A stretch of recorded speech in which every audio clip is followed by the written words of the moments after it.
Should the Saints pursue Wyatt Teller in free agency? One of the New Orleans Saints' biggest weaknesses last season was the interior of the offensive line, particularly at guard. With Wyatt Teller announcing on social media that his time with the Cleveland Browns has come to an end, the two-time All-Pro and three-time Pro Bowl selection could be exactly what the team needs in free agency. Teller, 31, is one of 5 starting offensive linemen for the Browns entering free agency this offseason.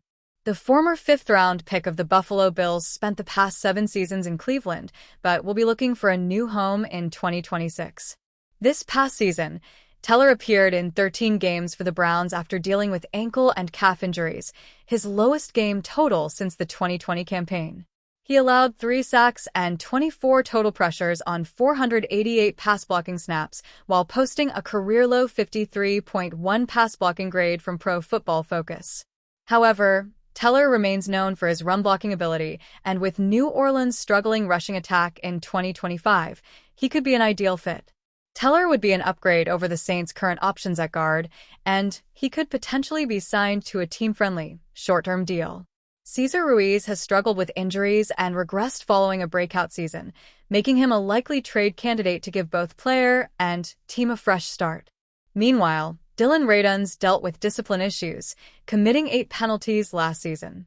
With the interior of the offensive line still a priority for New Orleans, should the Saints pursue Wyatt Teller in free agency?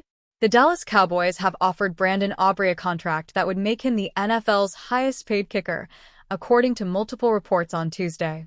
That offer is apparently not enough. Per Calvin Watkins of the Dallas Morning News, the Cowboys are offering Aubrey a multi-year deal valued at close to $7.5 million per season.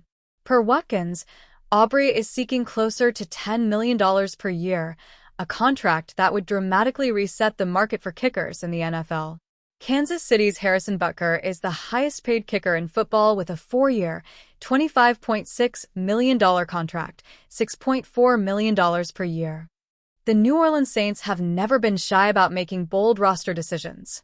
From aggressive draft day trades to creative salary cap maneuvers, this is a franchise that believes windows can be extended with the right veteran addition. So the question becomes, should the Saints pursue Wyatt Teller in free agency? To answer that, we have to look at identity, need, risk, and timing. The Saints' offensive identity. For years, the Saints built their offense around precision and protection. During the era of Drew Brees, elite interior line play was foundational. Guards who could anchor against power rushers and generate push in the run game were not luxuries, they were necessities. Now, the Saints are in a different phase. Whether building around a young quarterback or stabilizing a veteran-led offense, one thing remains constant. The NFC South is won in the trenches. Teams like the Tampa Bay Buccaneers and Atlanta Falcons continue to invest heavily in defensive fronts. If New Orleans wants to compete physically, reinforcing the interior offensive line is a logical priority. That's where Wyatt Teller enters the conversation. What Wyatt Teller brings. Teller has made his name as one of the NFL's premier run-blocking guards. During his peak years with the Cleveland Browns, he was a tone-setter, explosive off the snap, powerful at the point of attack, and capable of erasing defenders in space. He's not just a mauler. Teller has shown the athleticism to thrive in zone concepts while maintaining the raw strength needed for gap schemes. That versatility matters for a Saints offense that may still be defining its long-term identity. Adding Teller would immediately upgrade physicality. It would send a message to the locker room. We're getting tougher. The financial reality. Of course, this is New Orleans. The Saints and the salary cap have an almost mythological relationship. Every offseason feels like a high-wire act. Pursuing Teller would require serious cap engineering. Veteran offensive linemen command strong contracts, and guards with Pro Bowl credentials don't come cheap. The Saints would have to decide whether investing heavily at guard aligns with their broader roster-building strategy. Is Teller a finishing piece? Or is he a stabilizer during transition? If the Saints believe they are 1 or 2 linemen away from contending in the NFC South, then the financial gymnastics could be justified.